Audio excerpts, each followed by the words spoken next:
Hi ಎಲ್ರಿಗೂ, ನಾನು K teacher my classes academy ಬೈಲೊಂಗಲಿಂದ. ಆತ್ಮೀಯ ವಿದ್ಯಾರ್ಥಿಗಳೇ, ನಾವು 2021 ಮತ್ತು 22ರ ಮೊರಾರ್ಜಿ ದೇಸಾಯಿ ಪ್ರಶ್ನೆ ಪತ್ರಿಕೆಯನ್ನು ವಿಶ್ಲೇಷಣೆ ಮಾಡ್ತಾ ಹೋಗ್ತಾ ಇದ್ದೀವಿ. ಮುಂದೆ ಬರ್ತಕ್ಕಂಥ ನಿಮ್ಮ ಮೊರಾರ್ಜಿ, ಆಳ್ವಾಸ್, ಅಳಿಕೆ ಮತ್ತು ಆದರ್ಶ ಹಲವಾರು ವಸತಿ ಶಾಲೆಗಳ ಪ್ರವೇಶ ಪರೀಕ್ಷೆಗಳಿಗೆ ಸಂಬಂಧಪಟ್ಟಂತೆ ನಾವು ಈ ಪ್ರಶ್ನೆ ಪತ್ರಿಕೆಯನ್ನು ಏನು ಮಾಡ್ತಾ ಹೋಗ್ತೀವಿ, ಬಿಡಿಸ್ತಾ ಹೋಗ್ತಾ ಇದ್ದೀವಿ. ಕೇವಲ ಇಲ್ಲಿ ಪ್ರಶ್ನೆಗಳನ್ನು ನೋಡಿ ಉತ್ತರವನ್ನು ಮಾತ್ರ ಹೇಳ್ತಾ ಇಲ್ಲ, ಇದೇ ಉತ್ತರ ಯಾಕಾಗಿದೆ ಮತ್ತು ಅದು ರಿಲೇಟೆಡ್ ಯಾವ್ಯಾವ ಆಪ್ಷನ್ಸ್ ಬಂದಾವಲ್ಲ ಅದು ರಿಲೇಟೆಡ್ ನಾವು ಏನು ಮಾಡ್ತಾ ಹೋಗ್ತಾ ಇದ್ದೀವಿ ಅಂದರೆ ವಿಶ್ಲೇಷಣೆ ಮಾಡ್ತಾ ಇದ್ದೀವಿ. ಕಾರಣ ಏನು ಅಂತಂದ್ರೆ ಈ ಪ್ರಶ್ನೆಗಳು ಯಾಕೆ ಬಂದಿದಾವೆ, ಇದ ಆನ್ಸರ್ ಯಾಕಿದೆ ಇಲ್ಲಿ. ಸೊ ಈ ರೀತಿ ಆನ್ಸರ್ಗಳು ಬಂದ್ರೆ, ಈ ರೀತಿ ಪ್ರಶ್ನೆಗಳು ಬಂದ್ರೆ ನಾವು ನೆಕ್ಸ್ಟ್ ಬಂದಂತ ಪ್ರಶ್ನೆಗಳಿಗೆ ಯಾವ ರೀತಿ ಉತ್ತರವನ್ನು ಕೊಡಬೇಕು ಅಂತಕ್ಕಂಥದ್ದನ್ನು ಕೂಡ ನಾವು ಈ ಪ್ರಶ್ನೆ ಪತ್ರಿಕೆ ವಿಶ್ಲೇಷಣೆಯೊಳಗೆ ಮಾಡ್ತಾ ಹೋಗ್ತಾ ಇದ್ದೀವಿ. ಸೊ ಅದಕ್ಕೋಸ್ಕರ ತರಗತಿಗಳನ್ನ ಎಲ್ಲೂ ಸ್ಕಿಪ್ ಮಾಡದೇ ಇರೋ ಹಾಗೆ ನೀಟಾಗಿ ಏನ್ ಮಾಡಿ ಕೂತ್ಕೊಂಡು ನೋಡ್ಕೊಂಡು, ನಾ ಇಲ್ಲಿ ಹೇಳ್ತಕ್ಕಂಥ ಪ್ರತಿಯೊಂದು ವರ್ಡ್ ಕೂಡ ಏನಾಗಿರ್ತದೆ, ಇಂಪಾರ್ಟೆಂಟ್ ಆಗಿರ್ತದೆ. ನೀವು ಕರೆಕ್ಟ್ ಆಗಿ ನನ್ನ ಎಲ್ಲಾ ತರಗತಿಗಳನ್ನ ನೋಡ್ಕೊಂಡು ಬಿಟ್ರಿ ಅಂತಂದ್ರೆ ಖಂಡಿತವಾಗ್ಲೂ ನಿಮ್ಮ ಒಂದು ಮೊರಾರ್ಜಿ ಎಕ್ಸಾಮ್ ಒಳಗೆ ನೀವು 80+ ಮಾರ್ಕ್ಸ್ ತೆಗೆಯೋದ್ರೊಳಗೆ ಯಾವುದೇ ರೀತಿಯಾಗಿರ್ತಕ್ಕಂಥ ಡೌಟ್ ಇಲ್ಲ. ಸೊ ಹಾಗಿದ್ರೆ ನಾವು ಇವತ್ತನ್ನ ಸ್ಟಾರ್ಟ್ ಮಾಡ್ತಾ ಹೋಗೋಣಂತ. ಅಷ್ಟೇ ಅಲ್ಲ, ನಾನು ಈ ತರಗತಿ ಎಂಡಿಗೆ ಅಥವಾ ಮಿಡ್ಲೆ ಏನ್ ಮಾಡ್ತೇನಪ್ಪ ಅಂತಂದ್ರೆ ಪ್ರಶ್ನೆಗಳನ್ನ ಕೇಳ್ತಾ ಹೋಗ್ತೇನೆ. ಆ ಪ್ರಶ್ನೆಗಳಿಗೆ ಸರಿಯಾದ ಉತ್ತರವನ್ನ ನೀವು ಕಮೆಂಟ್ ಬಾಕ್ಸ್ ಒಳಗೆ ಕಮೆಂಟ್ ಮಾಡಿ. ಇಲ್ಲಿ ಕೇಳ್ತಕ್ಕಂಥ ಪ್ರಶ್ನೆಗಳು ನೀವು ಎಕ್ಸಾಮ್ ಒಳಗೆ ಬಂದ್ರು ಕೂಡ ಬರ್ಬೋದು. ಅಷ್ಟೇ ಅಲ್ಲ, ಒಂದು ಪ್ರಶ್ನೆಗೆ ಆನ್ಸರ್ ಅನ್ನು ಹುಡ್ಕೊಳ್ಳೋದಕ್ಕೆ ಹೋಗಿ ನೀವು ಅಲ್ಲಿ 2 ಆನ್ಸರ್ನ ಏನ್ ಮಾಡಿರ್ತೀರಿ, ಕಂಡ್ಕೊಂಡಿರ್ತೀರಿ. ಅದು ಕೂಡ ನಿಮ್ಗೆ ಏನಾಗ್ತದೆ, ಯೂಸ್ ಆಗ್ತದೆ. ಹಾಗಾದ್ರೆ ವಿದ್ಯಾರ್ಥಿಗಳೇ, ಇನ್ ನೆಕ್ಸ್ಟ್ ನಾವು 80ರಿಂದ 100ರವರೆಗೆ ಪ್ರಶ್ನೆಗಳನ್ನ ಏನ್ ಮಾಡ್ತಾ ಹೋಗೋಣ, ವಿಶ್ಲೇಷಣೆಯನ್ನ ಮಾಡ್ತಾ ಹೋಗೋಣ. ಓಕೆ, ಹಾಗಾದ್ರೆ ನೋಡ್ರಿ, 80ರಿಂದ 100ರವರೆಗೆ ಅಂತ ಬಂದಾಗ ನಾವು ಆಲ್ರೆಡಿ 80 ಪ್ರಶ್ನೆಗಳನ್ನ ಏನ್ ಮಾಡಿದೀವಿ, ಬಿಡಿಸಿದೀವಿ. ಇನ್ನು 81ನೇ ಪ್ರಶ್ನೆ ಏನಿದೆ ಅಂತಂದ್ರೆ 81ನೇ ಪ್ರಶ್ನೆ. ಓಕೆ, ವಿಭಾಗ 5 ಸಮಾಜ ವಿಜ್ಞಾನ, ಸೋಷಿಯಲ್ ಸೈನ್ಸ್. ಹಾಗಾದ್ರೆ ನೋಡ್ರಿ, 81ನೇ ಸೋಷಿಯಲ್ ಸೈನ್ಸ್ ಅಂದ್ರೂ ಬರುತ್ತೆ ಮತ್ತೆ ಜಿ ಕೆ ಅಂದ್ರೂ ಕೂಡ ಬರುತ್ತೆ.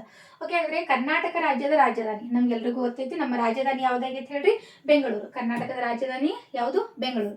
ಆಪ್ಷನ್ ಡಿ ಏನಾಗಿರ್ತತಿ, ಸರಿಯಾಗಿರ್ತದೆ. ಇನ್ನು ನೆಕ್ಸ್ಟ್ ಬಂದಾಗ 82ನೇ ಪ್ರಶ್ನೆ. 82ನೇ ಪ್ರಶ್ನೆ, ಕೃಷ್ಣರಾಜ ಸಾಗರ ಅಣೆಕಟ್ಟು ಇರುವ ಜಿಲ್ಲೆ KRS ಯಾವ ಜಿಲ್ಲೆ ಒಳಗೈತಿ? ಪಟ್ನ ಹೋಗಿ ಎಲ್ಲಿ ಹಾಕ್ತೀರಿ ಹೇಳ್ರಿ ನೀವು, ಮೈಸೂರು ಜಿಲ್ಲೆ ಹಾಕ್ಬಿಡ್ತೀರಿ. KRS ಎಲ್ಲಿ ಬರ್ತತಿ, ಮೈಸೂರು ಜಿಲ್ಲೆ ಒಳಗೆ ಬರ್ತತಿ ಅಂತೇಳಿ ಏನ್ ಮಾಡ್ಬಿಡ್ತೀರಿ ಹೇಳ್ರಿ, ಮೈಸೂರು ಜಿಲ್ಲೆಗೆ ಹಾಕ್ಬಿಡ್ತೀರಿ. ಯಾಕಂದ್ರೆ ನೀವು ಮೈಸೂರು ಅರಮನೆ ನೋಡಕ್ ಹೋದಾಗ ಏನ್ ನೋಡ್ಕೊಂಡ್ ಬಂದಿರ್ತೀರಿ ಹೇಳ್ರಿ, KRS ಆಣೆಕಟ್ಟನ್ನ ಏನ್ ಮಾಡಿರ್ತೀರಿ, ನೋಡ್ಕೊಂಡ್ ಬಂದಿರ್ತೀರಿ. ಹೌದಾ, ನೀವು ಮೈಸೂರು ಅರಮನೆ ನೋಡಕ್ ಹೋದಾಗ KRS ಡ್ಯಾಮ್ ಅನ್ನ ಏನ್ ಮಾಡಿರ್ತೀರಿ, ನೋಡ್ಕೊಂಡ್ ಬಂದಿರ್ತೀರಿ. ಸೊ ಅದಕ್ಕೋಸ್ಕರ ನೀವೇನ್ ಮಾಡ್ತೀರಿ, ಮೈಸೂರು ಅಂತ ಹಾಕ್ತೀರಿ. ಬಟ್ ಸರಿಯಾದಂತ ಆನ್ಸರ್ ಏನಾಗಿರ್ತದಪ್ಪ ಅಂತಂದ್ರೆ ಮಂಡ್ಯ ಜಿಲ್ಲೆ ಆಗಿರ್ತದೆ. ಓಕೆ, KRS ಕೃಷ್ಣರಾಜ ಸಾಗರ ಅಣೆಕಟ್ಟು ಇರ್ತಕ್ಕಂಥ ಜಿಲ್ಲೆ ಮಂಡ್ಯ ಜಿಲ್ಲೆ. ಮೈಸೂರು ಸಮೀಪದಲ್ಲಿರ್ತಕ್ಕಂಥ ಮಂಡ್ಯ ಜಿಲ್ಲೆಯೊಳಗ ನಮ್ಮ KRS ಅಣೆಕಟ್ಟನ್ನ ಏನ್ ಮಾಡಲಾಗಿದೆ, ನಿರ್ಮಾಣವನ್ನ ಮಾಡಲಾಗಿದೆ. ಹಾಗಾದ್ರೆ ಕೃಷ್ಣರಾಜ ಸಾಗರ ಅಣೆಕಟ್ಟು ಎಲ್ಲಿದೆ, ಮಂಡ್ಯ ಜಿಲ್ಲೆಯೊಳಗೆ ಇದೆ. ನೆಕ್ಸ್ಟ್ ಬಂದಾಗ 83ನೇ ಪ್ರಶ್ನೆ. 83ನೇ ಪ್ರಶ್ನೆ ಏನಿದೆ ಅಂತಂದ್ರೆ ಕರ್ನಾಟಕದ ಹೆಬ್ಬಾಗಿಲು. ಕರ್ನಾಟಕದ ಹೆಬ್ಬಾಗಿಲು ಅಂತ ನಾವು ಯಾವ್ದನ್ನ ಕರಿತೀವಪ್ಪ ಅಂತಂದ್ರೆ ನವಮಂಗಳೂರು ಬಂದರು. ನವಮಂಗಳೂರು ಬಂದರನ್ನ ನಾವೇನಂತ ಕರಿತೀವಿ, ಕರ್ನಾಟಕದ ಹೆಬ್ಬಾಗಿಲು ಅಂತ ಹೇಳಿ ಏನ್ ಮಾಡ್ತಾ ಹೋಗ್ತೀವಿ, ಕರಿತಾ ಹೋಗ್ತೀವಿ. ಓಕೆ, ಇನ್ನು ನೆಕ್ಸ್ಟ್ ಬಂದಾಗ 84ನೇ ಪ್ರಶ್ನೆ. ಹಗೆವು ಎಂದ್ರೆ, ಹಗೆವು ಅಥವಾ ಕಣಜ ಅಂತ ನಾವ್ ಏನ್ ಮಾಡ್ತಾ ಹೋಗ್ತೀವಿ, ಕರಿತಾ ಇದ್ವಿ ಹಿಂದಿನ ಕಾಲದೊಳಗೆ. ಈ ಹಗೆವನ್ನ ಏನ್ ಮಾಡ್ತಿದ್ರಪ್ಪ ಅಂದ್ರೆ ಒಂದು ಭೂಮಿಯೊಳಗೆ ಏನ್ ಮಾಡ್ತಾ ಇದ್ರು, ತಗ್ಗನ್ನ ತೆಗೆದು ಆ ತಗ್ಗೊಳಗ ಧಾನ್ಯಗಳನ್ನೆಲ್ಲ ಏನ್ ಮಾಡ್ತಾ ಇದ್ರು, ಸಂಗ್ರಹಣೆ ಮಾಡಿ ಇಡ್ತಾ ಇದ್ರು. ಅದನ್ನ ಏನಂತ ಕರಿತಾ ಇದ್ರಪ್ಪ ಅಂದ್ರೆ ಹಗೆವು ಅಂತ ಕರಿತಾ ಇದ್ರು. ಯಾಕಂದ್ರೆ ವರ್ಷ ಪೂರ್ತಿ ಒಂದು ವರ್ಷದಿಂದ, ಹಿಂದಿನ ಕಾಲದೊಳಗೆಲ್ಲ ನೀರಾವರಿ ಇರ್ಲಿಲ್ಲ. ಓಕೆ, ನಮ್ಮಲ್ಲಿ ಇವಾಗ ಒಂದು ವರ್ಷಕ್ಕೆ 2-3 ಬೆಳೆಗಳನ್ನ ಏನ್ ಮಾಡ್ತಾರೆ, ಬೆಳೆಗಳನ್ನ ಬೆಳಿತಾರೆ. ಬಟ್ ಹಿಂದಿನ ಕಾಲದೊಳಗೆ ಏನಾಗಿತ್ತು ಅಂತಂದ್ರೆ ಬೆಳೆಗಳನ್ನ ವರ್ಷಕ್ಕೆ ಒಂದು ಬೆಳೆಗಳು, ಮಳೆಗಾಲ ಯಾವ ಸಂದರ್ಭದಲ್ಲಿ ಇರ್ತದಲ್ಲ ಆ ಸಂದರ್ಭದೊಳಗೆ ಬೆಳೆಗಳನ್ನ ತಕೊಂಡು ಏನ್ ಮಾಡ್ತಾ ಇದ್ರು, ಬಿಟ್ಬಿಡ್ತಾ ಇದ್ರು. ಹೌದಾ, ಆ ಧಾನ್ಯಗಳನ್ನ ಏನ್ ಮಾಡ್ಬೇಕು, ಸಂಗ್ರಹಣೆ ಮಾಡಿಡ್ಬೇಕು. ಧಾನ್ಯಗಳನ್ನ ಸಂಗ್ರಹಣೆ ಮಾಡ್ಬೇಕಂದ್ರೆ ಅಲ್ಲಿರ್ತಕ್ಕಂಥ ಕೀಟಗಳಿಂದ, ಪ್ರಾಣಿಗಳಿಂದ ಅವು ಎಲ್ಲವನ್ನು ಕೂಡ ಏನ್ ಮಾಡ್ಬೇಕು, ರಕ್ಷಣೆ ಮಾಡ್ಬೇಕು. ದಾಸ್ತಾನುಗಳು ಸರಿಯಾಗಿರ್ಲಿಲ್ಲ. ಈಗ ನಮ್ಮಲ್ಲಿ ಏನ್ ಕೀಟನಾಶಕಗಳಿದಾವೆ, ಆಮೇಲೆ ನಮ್ಗೆ ಶೀತ ಸಂಗ್ರಾಹಕಗಳಿದಾವೆ. ಬಟ್ ಹಿಂದಿನ ಕಾಲದೊಳಗೆಲ್ಲ ಹಂಗಿರ್ಲಿಲ್ಲ.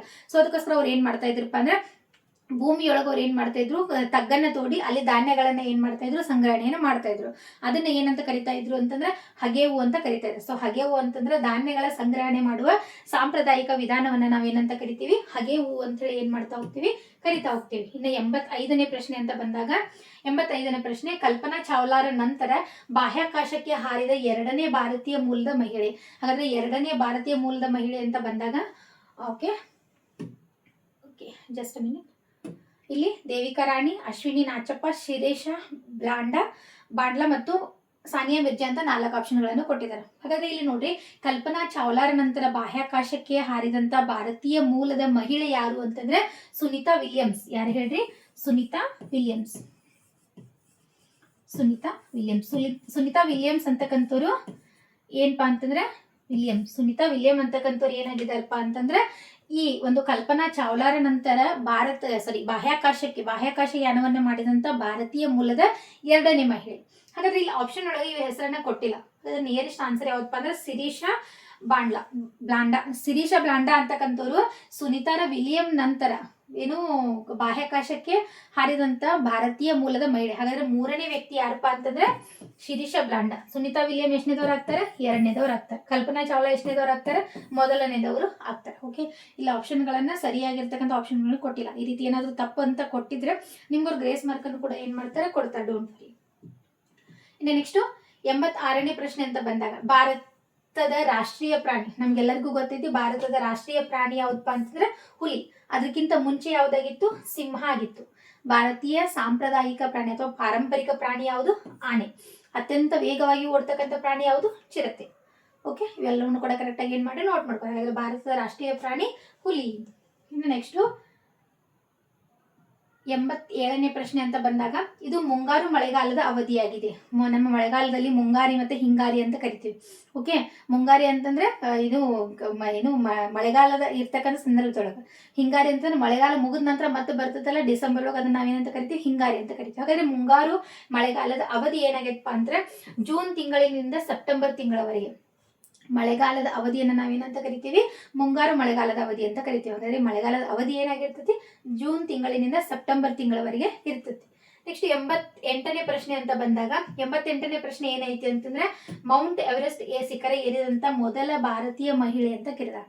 ಪದೇ ಪದೇ ರಿಪೀಟ್ ಆಗ್ತಾ ಇರ್ತಕ್ಕಂಥ ಪ್ರಶ್ನೆ. ಮೌಂಟ್ ಎವರೆಸ್ಟ್ ಏರಿದಂತ ಮೊದಲ ಭಾರತೀಯ ಮಹಿಳೆ ಯಾರಪ್ಪ ಅಂತಂದ್ರೆ ಬಚೇಂದ್ರಿ ಪಾಲ್ ಅವರು ಮೌಂಟ್ ಎವರೆಸ್ಟ್ ಅನ್ನು ಏರಿದಂತ ಮೊದಲ ಭಾರತೀಯ ಮಹಿಳೆ. ಮೌಂಟ್ ಎವರೆಸ್ಟ್ ಯಾಕೆಷ್ಟು ಫೇಮಸ್ ಅಂತಂದ್ರೆ ಇಡೀ ಜಗತ್ತಿನೊಳಗೆ ಅತ್ಯಂತ ಎತ್ತರವಾದಂತ ಪರ್ವತ ಯಾವುದು?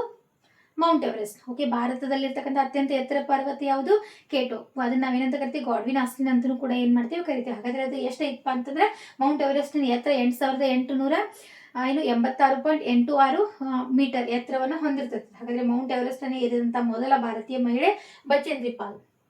ಓಕೆ, ಇನ್ನು 89ನೇ ಪ್ರಶ್ನೆ ಅಂತ ಬಂದಾಗ ಭೂಗೋಳದ ಮೇಲೆ ಪೂರ್ವ ಪಶ್ಚಿಮವಾಗಿ ಎಳೆಯಬಹುದಾದ ಕಾಲ್ಪನಿಕ ರೇಖೆ. ಹಾಗಾದ್ರೆ ನಮ್ಮ ಭಾರತ, ಓಕೆ, ನಮ್ಮ ಭೂಮಿಯನ್ನ ಜಸ್ಟ್ ಅ ಮಿನಿಟ್. ಓಕೆ, ನಮ್ಮ ಭೂಮಿ ಯಾವ ರೀತಿಯಾಗಿ ಐತಿ? ಗೋಳಾಕಾರದಲ್ಲಿ ಐತಿ. ಹೌದಾ? ನಮ್ಮ ಭೂಮಿ ಯಾವ ಆಕಾರದೊಳಗೆ ಐತಿ ಹೇಳಿ? ಗೋಳಾಕಾರದಲ್ಲಿ ಐತಿ. ಹಾಗಾದ್ರೆ ನಮ್ಮ ಗೋಳಾಕಾರದ ಭೂಮಿಯನ್ನ ಈ ರೀತಿಯಾಗಿ ಗೋಳಾಕಾರವಾಗಿ ಇರ್ತಕ್ಕಂಥ ಭೂಮಿಯನ್ನ ನಾವು ಗುರುತು ಮಾಡಿದಾಗ, ಈ ರೀತಿ ನಾವು ಗುರುತು ಮಾಡಿದಾಗ ಮೇಲ್ಗಡೆ ಏನಾಗಿರ್ತತಿ? ಉತ್ತರ ಆಗಿರ್ತತಿ. ಕೆಳಗಡೆ ಬಂದಾಗ ದಕ್ಷಿಣ, ಈ ಕಡೆ ಪೂರ್ವ ಬರ್ತತಿ, ಈ ಕಡೆ ಏನ್ ಬರ್ತತಿ ಹೇಳ್ರಿ? ಪಶ್ಚಿಮ ಬರ್ತತಿ. ಹಾಗಾದ್ರೆ ಇಲ್ಲಿ ಏನ್ ಕೇಳಿದಾರಪ್ಪ ಅಂದ್ರೆ ಗೋಳದ ಮೇಲೆ ಪೂರ್ವ ಪಶ್ಚಿಮವಾಗಿ ಈ ರೀತಿಯಾಗಿ ಅಡ್ಡವಾಗಿ ಪೂರ್ವ ಪಶ್ಚಿಮವಾಗಿ ಎಳೆದಂತ ರೇಖೆಗಳಿಗೆ ನಾವೇನಂತ ಕರಿತೀವಿ? ಅಕ್ಷಾಂಶಗಳು ಅಂತ ಕರಿತೀವಿ. ಓಕೆ, ಪೂರ್ವ ಪಶ್ಚಿಮವಾಗಿ ಎಳೆದಂತ ರೇಖೆಗಳಿಗೆ ಏನಂತ ಕರಿತೀವಿ? ಅಕ್ಷಾಂಶಗಳು ಅಂತ ಕರಿತೀವಿ. ಮತ್ತೆ ಉತ್ತರ ಮತ್ತು ದಕ್ಷಿಣವಾಗಿ ಎಳೆದಂತ ರೇಖೆಗಳಿಗೆ ಏನಂತ ಕರಿತೀವಿ? ಉತ್ತರ ಮತ್ತು ದಕ್ಷಿಣವಾಗಿ ಎಳೆದಂತ ರೇಖೆಗಳಿಗೆ ನಾವೇನಂತ ಕರಿತೀವಿ? ರೇಖಾಂಶಗಳು ಅಂತ ಕರಿತೀವಿ. ಓಕೆ, ಹಾಗಾದ್ರೆ ಇಲ್ಲೊಂದು ಪ್ರಶ್ನೆ ಕೊಟ್ಟಿದ್ದಾರೆ, ಸಮಭಾಜಕ ರೇಖೆ ಅಂತ ಕೊಟ್ಟಿದ್ದಾರೆ. ಸಮಭಾಜಕ ಅಂತಂದ್ರೆ ಭೂಮಿಯನ್ನ ಸಮಾನವಾಗಿ 2 ಭಾಗವನ್ನ ಮಾಡ್ತಕ್ಕಂಥ ಅಕ್ಷಾಂಶಕ್ಕೆ ನಾವೇನಂತ ಕರಿತೀವಿ? ಸಮಭಾಜಕ ರೇಖೆ ಅಂತ ಕರಿತೀವಿ.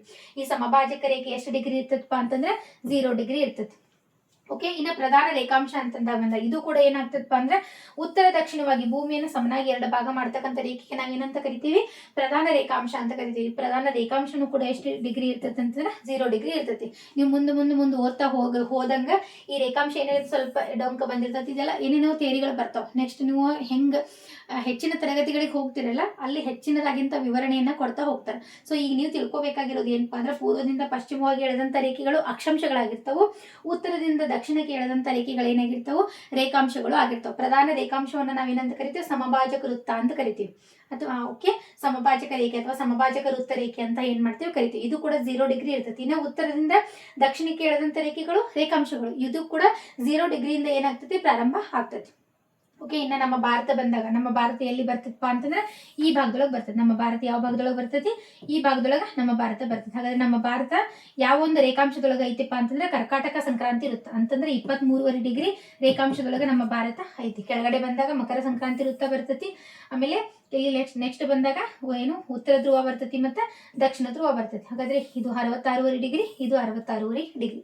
ಈ ರೀತಿಯಾಗಿರ್ತಕ್ಕಂಥದ್ದು ಏನಾಗ್ತದಪ್ಪ ಅಂತಂದ್ರೆ ಬರ್ತಾ ಹೋಗ್ತೈತಿ. ಓಕೆ, ಇನ್ನು ನೆಕ್ಸ್ಟ್ ಬಂದಾಗ 90ನೇ ಪ್ರಶ್ನೆ 90ನೇ ಪ್ರಶ್ನೆ ಏನೈತಪ್ಪ ಅಂದ್ರೆ ಹೆಣ್ಣು ಮಕ್ಕಳ ಉಜ್ವಲ ಭವಿಷ್ಯಕ್ಕಾಗಿ ಸರ್ಕಾರ ಜಾರಿಗೆ ತಂದಿರುವ ಯೋಜನೆ. ನಮ್ಗೆಲ್ಲರಿಗೂ ಗೊತ್ತೈತಿ ಹೆಣ್ಣು ಮಕ್ಕಳ ಅವರ ಭವಿಷ್ಯವನ್ನು ಉಜ್ವಲ ಮಾಡಬೇಕು ಅಂತ, ಹೆಣ್ಣು ಮಕ್ಕಳ ಸಂತತಿನ ಹೆಚ್ಚಿಗೆ ಮಾಡಬೇಕು ಅಂತಕ್ಕಂಥ ಉದ್ದೇಶದಿಂದ ಸರ್ಕಾರ ನಮ್ಮ ಕರ್ನಾಟಕ ಸರ್ಕಾರ ತಂದಿರ್ತಕ್ಕಂಥ ಯೋಜನೆ ಯಾವ್ದಪ್ಪ ಅಂತಂದ್ರೆ ಭಾಗ್ಯಲಕ್ಷ್ಮಿ ಯೋಜನೆ. ಇನ್ನು ನಿರ್ಮಲ ಗ್ರಾಮ ಅಂತಂದಾಗ ಸ್ವಚ್ಛತೆಗೋಸ್ಕರ ತಂದಿದ್ದು, ಆಶ್ರಯ ರೋಜ್ಗಾರ್ ಯೋಜನೆ ಅಂತಂತ ಬಂದಾಗ ಉದ್ಯೋಗಕ್ಕೋಸ್ಕರ ತಂದಿದ್ದು, ಇನ್ನು ಆಶ್ರಯ ಯೋಜನೆ ವಸತಿಗೋಸ್ಕರ ತಂದಂತ ಯೋಜನೆಗಳು ಆಗಿದಾವೆ. ಹಾಗಾದ್ರೆ ಹೆಣ್ಣು ಮಕ್ಕಳ ಭವಿಷ್ಯಕ್ಕಾಗಿ ತಂದಿರ್ತಕ್ಕಂಥ ಯೋಜನೆ ಯಾವ್ದಪ್ಪ ಅಂತಂದ್ರೆ ಭಾಗ್ಯಲಕ್ಷ್ಮಿ. ಓಕೆ, ನೆಕ್ಸ್ಟ್ 91ನೇ ಪ್ರಶ್ನೆ. 91ನೇ ಪ್ರಶ್ನೆ ಏನೈತೆ ಅಂತಂದ್ರೆ ಭಾರತದ ಆಹಾರ ಕಣಜಗಳು. ಅಂದ್ರೆ ಭಾರತದ ಆಹಾರ ಕಣಜಗಳು ಅಂತ ನಾವು ಯಾವ್ದನ್ನ ಕರಿತೇವಪ್ಪ ಅಂತಂದ್ರೆ ಉತ್ತರದ ಬಯಲು ಪ್ರದೇಶಗಳನ್ನ ಅಥವಾ ಉತ್ತರ ಮೈದಾನಗಳನ್ನ, ಇವುಗಳನ್ನ ಫಲವತ್ತಾದ ಬಯಲುಗಳು ಅಂತೂ ಕೂಡ ಏನ್ ಮಾಡ್ತಾರೆ ಕರೀತಾರೆ. ಹಾಗಾದ್ರೆ ಉತ್ತರ ಮೈದಾನಗಳು ಅಂತೂ ಕೂಡ ಏನ್ ಮಾಡ್ತಾರೆ ಕರೀತಾರೆ. ಓಕೆ, ಉತ್ತರ ಮೈದಾನಗಳು. ಈ ಉತ್ತರ ಮೈದಾನಗಳನ್ನ ಯಾಕೆ ಭಾರತದ ಆಹಾರ ಕಣಜಗಳು ಅಂತ ಕರೀತಾರಪ್ಪ ಅಂತಂದ್ರೆ ಇಲ್ಲಿ ಅಲ್ಲಿ ಅಂದ್ರೆ ಉತ್ತರ ಭಾರತದಲ್ಲಿ ಅಂತ ಬಂದಾಗ ನಮ್ಮ ಭಾರತವನ್ನ ನಾವು ಈ ರೀತಿ ಗುರುತು ಮಾಡಿದಾಗ, ಓಕೆ,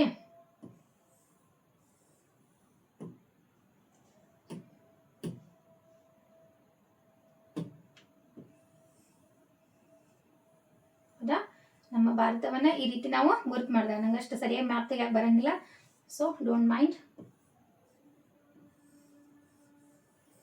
ಸೊ ನಮ್ಮ ಭಾರತವನ್ನ ಈ ರೀತಿಯಾಗಿ ನಾವು ಗುರುತು ಮಾಡಿದಾಗ ಇದು ಉತ್ತರ ಭಾರತ ಆಗಿರ್ತತಿ, ಇದೇನಾಗಿರ್ತತಿ ದಕ್ಷಿಣ ಭಾರತ ಆಗಿರ್ತದೆ. ಹೌದಾ, ಉತ್ತರ ಭಾರತದೊಳಗೆ ಹಲವಾರು ನದಿಗಳು ಹರಿತಾವ. ಗಂಗಾ, ಬ್ರಹ್ಮಪುತ್ರ, ಯಮುನಾ, ಸಿಂಧು, ಸರಸ್ವತಿ ಎಲ್ಲಾ ನದಿಗಳು, ಅತಿ ಹೆಚ್ಚು ನದಿಗಳು ಹರಿತಾ ಇರ್ತಕ್ಕಂಥದ್ದು ಎಲ್ಲಿಪ್ಪ ಅಂದ್ರೆ ಉತ್ತರ ಭಾರತದೊಳಗೆ. ಎಲ್ಲಿ ನದಿಗಳ ಪ್ರದೇಶ ಅತಿ ಹೆಚ್ಚು ಹರಿದಿರ್ತತಲ್ಲ ಆ ನದಿಗಳೇನಾಗ್ತಾವ ಮಕ್ಕಳ ಮಣ್ಣನ್ನು ತಗೊಂಡ್ ಬಂದು ತನ್ನ ದಡಕ್ಕೆ ಬಿಟ್ಟು ಏನ್ ಮಾಡ್ತಾವ ಮುಂದೆ ಹರ್ಕೊಂಡು ಹೋಗ್ತಾವ. ಆಮೇಲೆ ಕೆಲವೊಂದ್ಸಲ ಮಳೆಗಾಲದಲ್ಲಿ ಅತಿ ತುಂಬಿ ಹರಿದಂತ ನದಿಗಳು ಮತ್ತು ಪ್ರವಾಹಗಳು ಏನಾಗಿರ್ತಾವಪ್ಪ ಅಂದ್ರೆ ತನ್ನ ಜೊತೆಗೆ ಏನು ಉತ್ತಮವಾಗಿರ್ತಂಥ ಫಲವತ್ತಾಗಿರ್ತಕ್ಕಂಥ ಮಣ್ಣುಗಳನ್ನು ತಗೊಂಡು ಬಂದು ಬಿಟ್ಟು ಹೋಗ್ತಾವ. ಹೌದಾ, ನೆಕ್ಸ್ಟ್ ಬೇಸಿಗೆ ಅಂತ ಬಂದಾಗ ಅದೇನಾಗ್ತದೆ, ಅಲ್ಲಿ ನಾವು ಬಿತ್ತಿ ಬೆಳೆದ್ವಿ ಅಂತಂದ್ರೆ ಆಹಾರ ಏನಾಗ್ತದೆ ಅಂದ್ರೆ ಆಹಾರದ ಇಳುವರಿ ಏನಾಗ್ತದೆ ಹೆಚ್ಚಿಗೆ ಆಗ್ತಾ ಹೋಗ್ತದೆ. ಸೊ ಅದಕ್ಕೋಸ್ಕರ ಈ ಭಾಗದಲ್ಲಿ ಅತಿ ಹೆಚ್ಚಾಗಿ ನದಿಗಳು ಹರಿಯೋದ್ರಿಂದ ಇವುಗಳಿಗೆ ನಾವೇನಂತ ಕರಿತೀವಿ, ಭಾರತದ ಆಹಾರ ಕಣಜಗಳು ಅಂತ ಕರಿತೀವಿ. ಉತ್ತರ ಪ್ರದೇಶ, ಪಂಜಾಬ್, ಹರಿಯಾಣ ಈ ಒಂದು ಭಾಗದೊಳಗೆ, ಇವನ್ ರಾಜಸ್ಥಾನ ಕೂಡ, ರಾಜಸ್ಥಾನ ನಾವು ಅನ್ಕೊಳ್ತೀವಿ ರಾಜಸ್ಥಾನ ಅಂದ್ರೆ ಮರುಭೂಮಿ ಅಂತೇಳಿ, ಬಟ್ ರಾಜಸ್ಥಾನದ ಎಲ್ಲಾ ಭಾಗ ಕೂಡ ಮರುಭೂಮಿ ಆಗಿಲ್ಲ. ಅತಿ ಹೆಚ್ಚು ಭಾಗ ಏನಾಗೈತೆ ಹೇಳ್ರಿ ಮರುಭೂಮಿ ಆಗೈತೆ. ಸೊ ಅದಕ್ಕೋಸ್ಕರ ಈ ಭಾಗದಲ್ಲಿ ಅತಿ ಹೆಚ್ಚಾಗಿ ಫಲವತ್ತಾಗಿರ್ತಕ್ಕಂಥ ಫಲವತ್ತಾದ ಬಯಲುಗಳು, ಮೈದಾನಗಳು, ಉತ್ತರ ಭಾರತದ ಮೈದಾನಗಳು ಅತಿ ಹೆಚ್ಚಾಗಿ ಇರೋದ್ರಿಂದ, ಅಂದ್ರೆ ಫಲವತ್ತಾಗಿರ್ತಕ್ಕಂಥ ಭಾಗ ಉತ್ತರ ಮೈದಾನದಲ್ಲಿ ಅತಿ ಹೆಚ್ಚು ಆಗಿರೋದ್ರಿಂದ ಭಾರತದ ಆಹಾರ ಕಣಜಗಳು ಅಂತೇಳಿ ನಾವು ಇವುಗಳನ್ನ ಉತ್ತರ ಭಾರತದಲ್ಲಿರ್ತಕ್ಕಂಥ ಫಲವತ್ತಾದ ಬಯಲುಗಳನ್ನ ನಾವು ಏನ್ ಮಾಡ್ತಾ ಹೋಗ್ತೀವಿ, ಕರಿತಾ ಹೋಗ್ತೀವಿ. ಇನ್ನು ನೆಕ್ಸ್ಟ್ ಬಂದಾಗ 92ನೇ ಪ್ರಶ್ನೆ. 92ನೇ ಪ್ರಶ್ನೆ ಏನಿದೆ ಅಂತಂದ್ರೆ ಅರಾವಳಿ ಸರಣಿ ಅತಿ ಹೆಚ್ಚು ಎತ್ತರದ ಶಿಖರ. ಅರಾವಳಿಯೊಳಗ ಅತಿ ಎತ್ತರದ ಶಿಖರ ಯಾವ್ದಪ್ಪ ಅಂತಂದ್ರೆ ಗುರು ಶಿಖರ. ಗುರು ಶಿಖರವನ್ನ ನಾವೇನಂತ ಕರಿತೀವಿ, ಅರಾವಳಿ ಸರಣಿಯ ಅತಿ ಎತ್ತರದ ಶಿಖರ ಅಂತ ಹೇಳಿ ಏನ್ ಮಾಡ್ತಾ ಹೋಗ್ತೀವಿ, ಕರಿತಾ ಹೋಗ್ತೀವಿ. ಇನ್ನ ನೀಲಗಿರಿ ಅಂತಕ್ಕಂಥದ್ದು ದಕ್ಷಿಣ ಭಾರತದಲ್ಲಿ ಅತಿ ಎತ್ತರವಾಗಿರ್ತಕ್ಕಂಥ ಶಿಖರ ಆಗಿರ್ತತಿ. ಮುಳ್ಳಯ್ಯನಗಿರಿ ಅಂತಕ್ಕಂಥದ್ದು ಏನಾಗಿರ್ತದಪ್ಪ ಅಂತ ನಮ್ಮ ಕರ್ನಾಟಕದಲ್ಲಿ ಬಂದಾಗ ಅತಿ ಎತ್ತರವಾದಂಥ ಶಿಖರ ಆಗಿರ್ತತಿ. ಇನ್ನು 93ನೇ ಪ್ರಶ್ನೆ ಅಂತ ಬಂದಾಗ 93ನೇ ಪ್ರಶ್ನೆ ಡೂನ್ ಅಂತಂದ್ರೆ, ಡೂನ್ ಅಂತ ನಾವು ಡೆಹ್ರಾಡೂನ್ ಅಂತ ಕರಿತೀವಿ. ಹಾಗಾದ್ರೆ ಡೂನ್ ಅಂತಂದ್ರೆ ಏನಪ್ಪಾ ಅಂದ್ರೆ ಪರ್ವತದ ತಗ್ಗು ಭಾಗದ ಸಮತಟ್ಟಾದ ಭಾಗವನ್ನ ನಾವೇನಂತ ಕರಿತೀವಿ, ಡೂನ್ ಅಂತ ಕರಿತೀವಿ. ಪರ್ವತದ ಸಮತಟ್ಟಾದ ಭಾಗವನ್ನ ನಾವೇನಂತ ಕರಿತೀವಿ ಹೇಳ್ರಿ, ಡೂನ್ ಅಂತ ಹೇಳಿ ಏನ್ ಮಾಡ್ತೀವಿ ಕರಿತೀವಿ. ಓಕೆ, ಪರ್ವತದ ತಗ್ಗು ಭಾಗದ ಸಮತಟ್ಟಾದ ಭಾಗವನ್ನ ನಾವು ಡೂನ್ ಅಂತ ಕರಿತೀವಿ. ಓಕೆ, 93ನೇ ಪ್ರಶ್ನೆ. ಇನ್ನು 94ನೇ ಪ್ರಶ್ನೆ ಅಂತ ಬಂದಾಗ ಸಿರಿಧಾನ್ಯಗಳನ್ನು ಬರಗಾಲದ ಮಿತ್ರ ಎಂದು ಕರೀತಾರೆ. ಬರಗಾಲದ ಮಿತ್ರ, ಬರಗಾಲದೊಳಗ ಮಳಿ ಆಗ್ಲಿಕ್ಕಂತಾರೆ. ಮಳಿ ಆಗ್ಲಿಕ್ಕಂತದ ನಾವು ಅದನ್ನ ಏನಂತ ಕರಿತೀವಿ, ಬರಗಾಲ ಅಂತ ಕರಿತೀವಿ. ಹೌದಾ, ಹಾಗಾದ್ರೆ ಮಳಿ ಆಗ್ಲಿಕ್ಕಂತಂದ್ರೆ ಬೆಳೆಗಳು ಬರ್ತಾವ ಇಲ್ಲ, ಯಾಕಂದ್ರೆ ಯಾವುದೇ ಬೆಳೆ ಬೆಳಿಬೇಕಂದ್ರೆ ಮುಖ್ಯವಾಗಿ ಏನ್ ಬೇಕು, ನೀರ್ ಬೇಕು. ಹಾಗಾದ್ರೆ ಬರಗಾಲದ ಮಿತ್ರ ಅಂತ ಯಾವ್ದನ್ನ ಕರಿತೀವಿ ನಾವು ಅಂದ್ರೆ ಬರಗಾಲದಲ್ಲೂ ಕೂಡ ನಾವು ಏನ್ ಮಾಡೋದು, ಬೆಳಿಬಹುದು. ಬರಗಾಲದಲ್ಲಿ ಬೆಳೆಯನ್ನ ಹೆಂಗ ಬೆಳಿಬಹುದಪ್ಪ ಅಂದ್ರೆ ಅತಿ ಕಡಿಮೆ ನೀರನ್ನ ಬಳಕೆ ಮಾಡಿ ನಾವು ಈ ಬೆಳೆಗಳನ್ನ ಬೆಳಿಬಹುದು. ಅದಕ್ಕೋಸ್ಕರ ನಾವು ಇವುಗಳನ್ನ ಏನಂತ ಕರಿತೀವಪ್ಪ ಅಂದ್ರೆ ಬರಗಾಲದ ಮಿತ್ರರು ಅಂತ ಕರಿತೀವಿ. ಯಾವುಗಳನ್ನ, ಸಿರಿಧಾನ್ಯಗಳನ್ನ ನಾವೇನಂತ ಕರಿತೀವಿ, ಬರಗಾಲದ ಮಿತ್ರರು ಅಂತ ಕರಿತೀವಿ. ಹಾಗಾದ್ರೆ ಕಾರಣ ಏನು ಅಂತಂದ್ರೆ ಕಡಿಮೆ ನೀರಿನಲ್ಲಿ ಇವುಗಳನ್ನ ಏನ್ ಮಾಡಬಹುದು, ಬೆಳಿಬಹುದು. ಅದಕ್ಕೋಸ್ಕರ ಇವುಗಳನ್ನ ನಾವೇನಂತ ಕರಿತೀವಿ, ಬರಗಾಲದ ಮಿತ್ರರು ಅಂತ ಕರಿತೀವಿ. ಇನ್ನು 95ನೇ ಪ್ರಶ್ನೆ ಅಂತ ಬಂದಾಗ 95ನೇ ಪ್ರಶ್ನೆ, ಹ್ಯಾಲಿ ಅಂತಕ್ಕಂಥದ್ದು ಒಂದು ಧೂಮಕೇತು. ಇದು ಎಷ್ಟು ವರ್ಷಗಳಿಗೊಮ್ಮೆ ಕಾಣಿಸ್ಕೊಳ್ತೈತಿ, 76 ವರ್ಷಗಳಿಗೊಮ್ಮೆ ಕಾಣಿಸ್ತೈತಿ. ಅತಿ ರಿಪೀಟ್ ಆಗಿರ್ತಕ್ಕಂಥ ಪ್ರಶ್ನೆ. 96ನೇ ಪ್ರಶ್ನೆ, ಅಶೋಕ ಸ್ತಂಭದ ಮೇಲ್ಭಾಗದಲ್ಲಿ 4 ಸಿಂಹಗಳುಳ್ಳ ಸಿಂಹ ಬೋಧಿಗೆ ಇರುವುದು. ಹೌದಾ. ಅಶೋಕ ಸ್ತಂಭದ ಮೇಲ್ಭಾಗದೊಳಗ 4 ಸಿಂಹಗಳು, ನಮಗೆ ಕಾಣ್ತಕ್ಕಂಥ ಸಿಂಹಗಳೆಷ್ಟು? 3 ಸಿಂಹಗಳು. ಬಟ್ ಅಲ್ಲಿರ್ತಕ್ಕಂಥ ಸಿಂಹಗಳ ಸಂಖ್ಯೆ ಎಷ್ಟು? 4 ಸಿಂಹಗಳು. 4 ಸಿಂಹಗಳನ್ನ ಒಳಗೊಂಡಿರ್ತಕ್ಕಂಥ ಬೋಧಿಗೆ ನಮ್ಗೆ ಎಲ್ಲಿ ಕಾಣಿಸ್ತದಪ್ಪ ಅಂದ್ರೆ ಸಾರನಾಥದಲ್ಲಿ ಏನ್ ಮಾಡ್ತೈತಿ? ಕಾಣಿಸ್ತೈತಿ. ಓಕೆ, ಸಾರನಾಥದಲ್ಲಿ ನಮಗೆ ಈ ಒಂದು ಸಿಂಹ ಬೋಧಿಗೆ ಏನ್ ಮಾಡ್ತೈತಿ? ಕಾಣಿಸ್ತದೆ. ಹಾಗಾದ್ರೆ ಆಪ್ಷನ್ ಸಿ ಅಂತಕ್ಕಂಥದ್ದು ಏನಾಗಿರ್ತದೆ? ಸರಿಯಾಗಿರ್ತದೆ. ಹಾಗಾದ್ರೆ ಅಲ್ಲಿರ್ತಕ್ಕಂಥ ಅಶೋಕ ಸ್ತಂಭದಲ್ಲಿ ಇರ್ತಕ್ಕಂಥ ಸಿಂಹಗಳ ಸಂಖ್ಯೆ ಎಷ್ಟು? 4. ಒಟ್ಟು ಪ್ರಾಣಿಗಳು ಎಷ್ಟಿದಾವು? 7 ಪ್ರಾಣಿಗಳದಾವು. ಎಷ್ಟು ಜಾತಿಯ ಪ್ರಾಣಿಗಳು ಬರ್ತಾವ ಅಂತಂದಾಗ 4 ಜಾತಿಯ ಪ್ರಾಣಿಗಳು ಏನಾಗ್ತಾವ ಅಲ್ಲಿ? ಬರ್ತಾವ. ಓಕೆ, ನೆಕ್ಸ್ಟ್ ಬಂದಾಗ 97ನೇ ಪ್ರಶ್ನೆ. ಭಾರತದ ರಾಷ್ಟ್ರಗೀತೆಯನ್ನು ರಚಿಸಿದವರು ನಮ್ಗೆಲ್ರಿಗೂ ಗೊತ್ತೈತಿ, ರವೀಂದ್ರನಾಥ್ ಟ್ಯಾಗೋರ್ ಅವರು. ರವೀಂದ್ರನಾಥ್ ಟ್ಯಾಗೋರ್ ಅವರು ನಮ್ಮ ಭಾರತದ ರಾಷ್ಟ್ರಗೀತೆಯನ್ನ ರಚನೆ ಮಾಡಿದ್ದಾರೆ. ಹಾಗಾದ್ರೆ ಕುವೆಂಪುರವರು ಏನನ್ನ ರಚನೆ ಮಾಡಿದ್ದಾರೆ? ನಮ್ಮ ನಾಡಗೀತೆ. ನಮ್ಮ ನಾಡಗೀತೆ ಯಾವುದು? ಜಯ ಭಾರತ ಜನನಿಯ ತನುಜಾತಿ ಅಂತಕ್ಕಂಥ ನಾಡಗೀತೆಯನ್ನ ರಚನೆ ಮಾಡಿದವರು ಯಾರಪ್ಪ ಅಂದ್ರೆ ಕುವೆಂಪುರವರು. ಕುವೆಂಪುರವ್ರನ್ನ ನಾವೇನಂತ ಕರಿತೀವಿ? ರಾಷ್ಟ್ರಕವಿ ಅಂತ ಕರಿತೀವಿ. ಮೊದಲ ಬಾರಿಗೆ ಇನ್ನು ನೊಬೆಲ್ ಪ್ರಶಸ್ತಿಯನ್ನ ಪಡೆದಂತವ್ರು ಯಾರು ಹೇಳ್ರಿ? ರವೀಂದ್ರನಾಥ್ ಟ್ಯಾಗೋರ್. ನಮ್ಮ ಭಾರತ ದೇಶಕ್ಕೆ ಮೊದಲ ಬಾರಿಗೆ ನೊಬೆಲ್ ಪ್ರಶಸ್ತಿಯನ್ನ, ಸಾಹಿತ್ಯದಲ್ಲಿ ನೊಬೆಲ್ ಅನ್ನ ತಂದು ಕೊಟ್ಟಂತವ್ರು ಯಾರಪ್ಪ ಅಂತಂದ್ರೆ ರವೀಂದ್ರನಾಥ್ ಟ್ಯಾಗೋರ್. 1937 ಏನ್ ಮಾಡಿದ್ರಪ್ಪ ಅಂದ್ರೆ ಭಾರತಕ್ಕೆ ಮೊದಲ ಬಾರಿಗೆ ಸಾಹಿತ್ಯದಲ್ಲಿ ನೊಬೆಲ್ ಅನ್ನ ತಂದು ಕೊಟ್ಟಂತ ವ್ಯಕ್ತಿ. ಇನ್ನ ಕುವೆಂಪುರವರು ನಮ್ಮ ರಾಷ್ಟ್ರಕವಿ, ಕನ್ನಡದ ಮೊದಲ ರಾಷ್ಟ್ರಕವಿ. ಸರಿ, ಗೋವಿಂದ ಪೈ. ಇನ್ನ ನೆಕ್ಸ್ಟ್ ಬಂದಿರ್ತಕ್ಕಂಥವ್ರು ಯಾರಪ್ಪ ಅಂತಂದ್ರೆ ಕುವೆಂಪುರವರು. ನೆಕ್ಸ್ಟ್ ಬಂದಾಗ 98ನೇ ಪ್ರಶ್ನೆ. 98ನೇ ಪ್ರಶ್ನೆ ಏನೈತೆ ಅಂದ್ರೆ ಮರುಭೂಮಿಯ ಹಡಗು. ಮರುಭೂಮಿಯ ಹಡಗು ಅಂತ ನಾವು ಯಾವ್ದನ್ನ ಕರಿತೀವಿ? ಒಂಟೆಯನ್ನ ಕರಿತೀವಿ. ಮರುಭೂಮಿ ಒಳಗೆ ಹಡಗು ಏನಾದ್ರೂ ಹೋಗ್ತದೆ? ಇಲ್ಲ. ಯಾಕಂದ್ರೆ ಮರುಭೂಮಿ ಒಳಗೆ ಏನಿರಂಗಿಲ್ಲ, ನೀರ್ ಇರಂಗಿಲ್ಲ. ಮರುಭೂಮಿ ಒಳಗೆ ಹೋಗ್ಬೇಕಂತ ನಾವೇನ ಬಳಕೆ ಮಾಡ್ಬೇಕು? ಒಂಟೆ ಬಳಕೆ ಮಾಡ್ಬೇಕು. ಯಾಕೆ ಒಂಟೆಯನ್ನ ಬಳಕೆ ಮಾಡ್ತೀವಿ ಅಂದ್ರೆ ಒಂಟೆಗಳ ಪಾದ ಏನೈತಿ? ತುಂಬಾ ಉದ್ದವಾಗಿದಾವೆ. ಅದು ಉಸಿಕಿನಲ್ಲಿ ಪಾದವನ್ನ ಇಟ್ಟು ಎತ್ತಿ ಮತ್ತು ವಾಪಸ್ ಹಿಡಿದಕ್ಕೆ ಅದಕ್ಕೆ ಏನಾಗ್ತದೆ ಹೇಳಿ? ತುಂಬಾ ಈಸಿ ಆಗ್ತದೆ. ಸೊ ಆ ಕಾರಣಕ್ಕೋಸ್ಕರ ಒಂಟೆಯನ್ನ ನಾವೇನಂತ ಕರಿತೀವಿ? ಮರುಭೂಮಿಯ ಹಡಗು ಅಂತ ಹೇಳಿ ಕರಿತಾ ಹೋಗ್ತೀವಿ. ಇನ್ನು 99ನೇ ಪ್ರಶ್ನೆ ಅಂತ ಬಂದಾಗ ಸೌರವ್ಯೂಹ ಕೇಂದ್ರಿತ ಮಾದರಿಯನ್ನು ಮೊದಲು ಪ್ರತಿಪಾದಿಸಿದವರು ಅಂತ ಕೇಳಿದಾರೆ. ನೆನಪಿಟ್ಟುಕೋರಿ, ಸೌರವ್ಯೂಹದ ಮಾದರಿಯನ್ನ ಮೊದಲು ಪ್ರತಿಪಾದನೆ ಮಾಡಿದವರು ಯಾರಪ್ಪ ಅಂತಂದ್ರೆ ಆರ್ಯಭಟ. ನಮ್ಮ ಭಾರತ ದೇಶದ ಆರ್ಯಭಟ ಅವರು ಏನ್ ಮಾಡಿದಾರಪ್ಪ ಅಂದ್ರೆ ಮೊದಲ ಬಾರಿಗೆ ಸೌರ ಕೇಂದ್ರಿತ ಮಾದರಿನ ಪ್ರತಿಪಾದನೆ ಮಾಡಿದ್ದಾರೆ. ಸೌರ ಕೇಂದ್ರಿತ ಅಂತಂದ್ರೆ ಸೂರ್ಯ ಮೆಟ್ಲಿ ಇರ್ತಾನೆ, ಅದ್ರ ಸುತ್ತಲೂ ಎಲ್ಲಾ ಗ್ರಹಗಳು ಏನ್ ಇರ್ತಾವ? ಸುತ್ತಾ ಇರ್ತಾವ. ಇದನ್ನ ನಾವ್ ಏನ ಅಂತ ಕರಿತೀವಿ? ಸೌರ ಕೇಂದ್ರ. ಹಾಗಾದ್ರೆ ಕೇಂದ್ರದಲ್ಲಿ ಇರೋದು ಯಾವುದು? ಸೂರ್ಯ. ಓಕೆ, ಸುತ್ತಲೂ ಗ್ರಹಗಳು ಅದ್ರ ಸುತ್ತ ಏನ್ ಮಾಡ್ತಾ ಇರ್ತಾವ? ಸುತ್ತಾ ಹೋಗ್ತಾ ಇರ್ತಾವ. ಓಕೆ, ನಾವು ನಮ್ಮ ವೃತ್ತ ಅಂತ ಬಂದ ನಾವು ವೃತ್ತದಲ್ಲಿ ಹೇಳ್ತೇವೆ ಇದು ಪರಿಧಿ ಅಂತ ಕರೆದಾಗ ನಾವು ವೃತ್ತದ ಕೇಂದ್ರವನ್ನು ಏನಂತ ಕರಿತೀವಿ? ಕೇಂದ್ರ ಬಿಂದು ಅಂತ ಕರಿತೀವಿ, ಓದಿಲ್ಲ? ಸೊ ಹಂಗ ಸೌರ ಕೇಂದ್ರದಲ್ಲಿ ಇರ್ತಕ್ಕಂಥದ್ದು ಯಾವುದು? ಸೂರ್ಯ. ಅದ್ರ ಸುತ್ತಲೂ ಗ್ರಹಗಳು ಏನ್ ಮಾಡ್ತಾ ಇರ್ತಾವ? ಸುತ್ತಾ ಇರ್ತಾವ. ಈ ರೀತಿ ಸೌರ ಕೇಂದ್ರಿತ ಮಾದರಿಯನ್ನ ಮೊದಲು ಹೇಳಿದವರು ಯಾರಪ್ಪ ಅಂತ ನಮ್ಮ ಭಾರತ ದೇಶದ ಆರ್ಯಭಟ ಅವರು. ಓಕೆ, ಇನ್ನು ನೆಕ್ಸ್ಟ್ ಬಂದಾಗ 100ನೇ ಪ್ರಶ್ನೆ ಅಂತ ಬಂದಾಗ ಟೋಕಿಯೋ ಒಲಿಂಪಿಕ್ಸ್ ಅಲ್ಲಿ ಮೀರಾಬಾಯಿ ಚಾನು ರವರು ಬೆಳ್ಳಿ ಪದಕವನ್ನು ಪಡೆದರು. ಹಾಗಾದ್ರೆ ಮೀರಾಬಾಯಿ ಚಾನು ಅವರು ಯಾವ ಒಂದು ಕ್ರೀಡೆಗೆ ಸಂಬಂಧಿಸಿದಾರಪ್ಪ ಅಂತಂದ್ರೆ ಭಾರ ಎತ್ತುವ ಸ್ಪರ್ಧೆ ವೇಟ್ ಲಿಫ್ಟಿಂಗ್ ಒಳಗ ಮೀರಾಬಾಯಿ ಚಾನು ಅವ್ರು ಏನ್ ಮಾಡಿದಾರಪ್ಪ ಅಂದ್ರೆ ಟೋಕಿಯೋ ಒಲಿಂಪಿಕ್ಸ್ ಒಳಗ ಬೆಳ್ಳಿ ಪದಕವನ್ನ ನಮ್ಮ ಭಾರತಕ್ಕೆ ತಂದು ಕೊಟ್ಟಿದ್ದಾರೆ. ಹಾಗಾದ್ರೆ ಭಾರ ಎತ್ತುವ ಕ್ರೀಡೆ ಮೀರಾಬಾಯಿ ಚಾನು ಯಾವ ಕ್ರೀಡೆಗೆ ಸಂಬಂಧಿಸಿದ್ದಾರೆ? ವೇಟ್ ಲಿಫ್ಟಿಂಗಿಗೆ ಏನ್ ಮಾಡಿದ್ದಾರೆ? ಸಂಬಂಧಿಸಿದ್ದಾರೆ. ಓಕೆ, ನೆಕ್ಸ್ಟ್ ಬಂದಾಗ ಓಕೆ, ಈಗ ನಾವು 100 ಪ್ರಶ್ನೆಗಳು 80ರಿಂದ 100 ಪ್ರಶ್ನೆಗಳವರೆಗೆ ಈ ತರಗತಿಯಲ್ಲಿ ಏನ್ ಮಾಡ್ತಾ ಹೋಗಿದ್ದೀವಿ? ನೋಡ್ತಾ ಹೋಗಿದ್ದೀವಿ. ಹಾಗಾದ್ರೆ ವಿದ್ಯಾರ್ಥಿಗಳ ಮುಂದಿನ ತರಗತಿಯಲ್ಲಿ ಬಂದಾಗ ನಾವ್ ಏನ್ ಮಾಡ್ತಾ ಹೋಗೋಣಪ್ಪ ಅಂತಂದ್ರೆ ಮುಂದಿನ ಪ್ರಶ್ನೆ ಪತ್ರಿಕೆಯನ್ನ ಏನ್ ಮಾಡ್ತಾ ಹೋಗೋಣಂತ ಬಿಡಿಸ್ತಾ ಹೋಗೋಣಂತ. ಓಕೆ, ಹಾಗಾದ್ರೆ ಇವತ್ತಿನ ಪ್ರಶ್ನೆ ಏನು ಅಂತಂದ್ರೆ